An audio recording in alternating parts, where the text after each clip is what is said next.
Hey, welcome back. We needed a couple days to recover from the tough game on Sunday. So here we are with a nice Super Bowl review. We're going to start with the halftime show. I only caught a little of each one.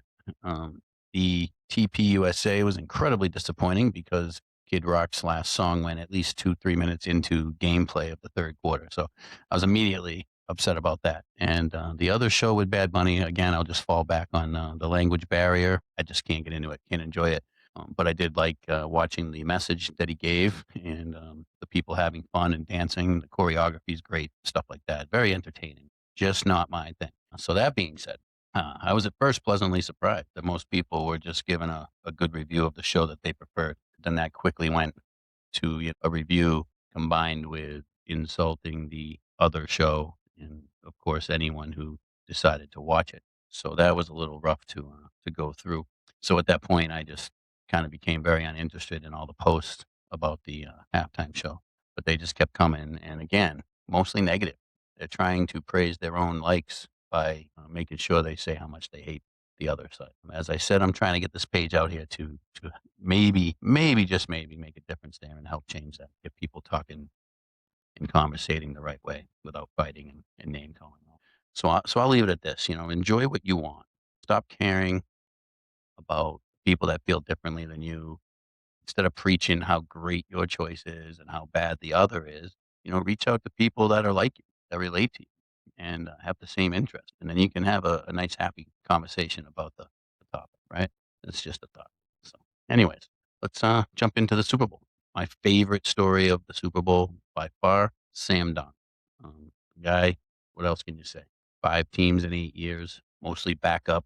Unfortunately, had to live with being drafted by the Jets. Then he goes to Minnesota, goes 14-3, and they let him go. But he doesn't have enough middle fingers to give all those teams and to hold that trophy up in front of and just say, "Hey, too bad you didn't believe in me." Right? So great story, Sam Donald. As far as the game goes with him, I didn't see anything crazy great about his performance other than protecting the ball and running the game properly and getting down the field as best he could. He couldn't get in the end zone, which was a great testament to our defense, of course.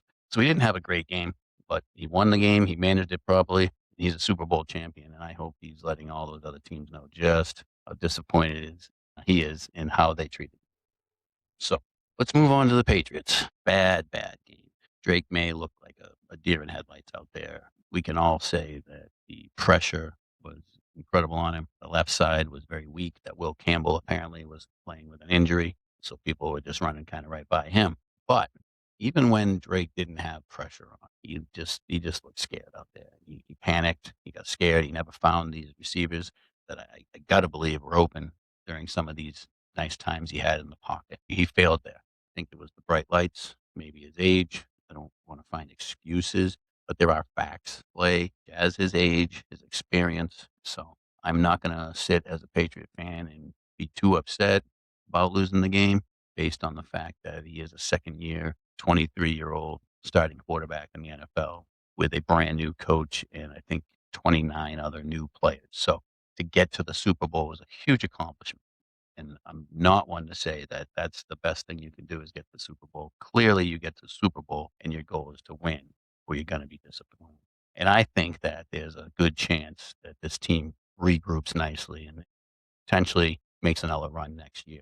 What else can you say about Seattle defense other than they are just crazy good?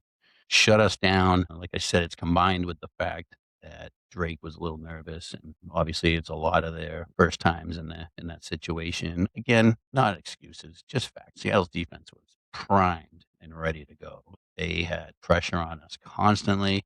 They were, like I said, coming in from that left side like it was a wide open door. Poor Drake May got beat up really good. And then it also came out that he may have had an injury before the game. So, as a homer, maybe I should be going to the injury excuses, but I won't do that. Seattle is just a much better team. Our defense, however, held them to field goals, which was a huge task, and kept us in the game. I mean, this game could have been 50-7, quite frankly, had our defense not stuck out like it did. Gonzalez, incredible. Solely responsible for at least 2 touchdown stops. Knocked down 2 great plays, diving full out on both. So I'm very confident that he'll come back next year with a nice contract, bolster up that defensive back situation. Jones is out there. We still got him. The line rushing pretty well. probably need to work on that. So I would say overall, we all know that Seattle just dominated, and it was mostly from the defensive end. Their offense did get down the field. As I said in my preview, Walker was definitely their go-to.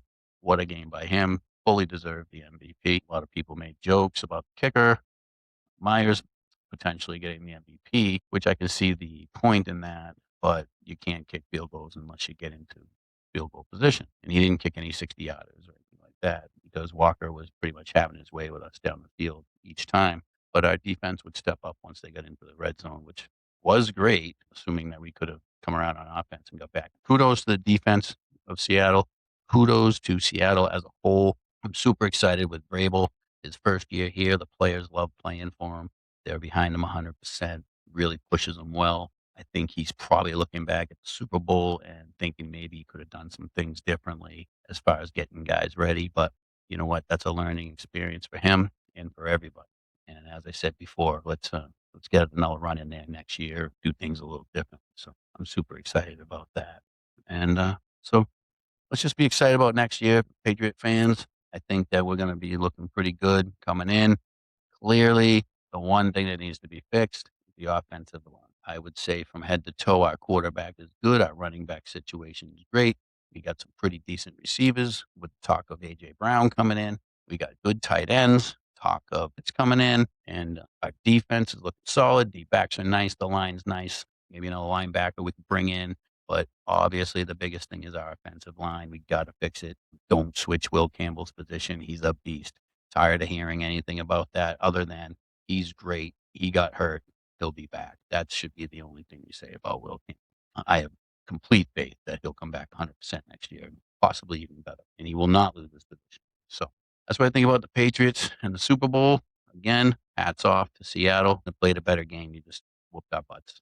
Nothing else to say about that. So hopefully we'll be back next year. Mention the things we got to change. Let's bolster that O-line. Let's keep Drake May competent and ready to go. Maybe bring him another receiver and make another run for it next year, Pats fans. So until next time.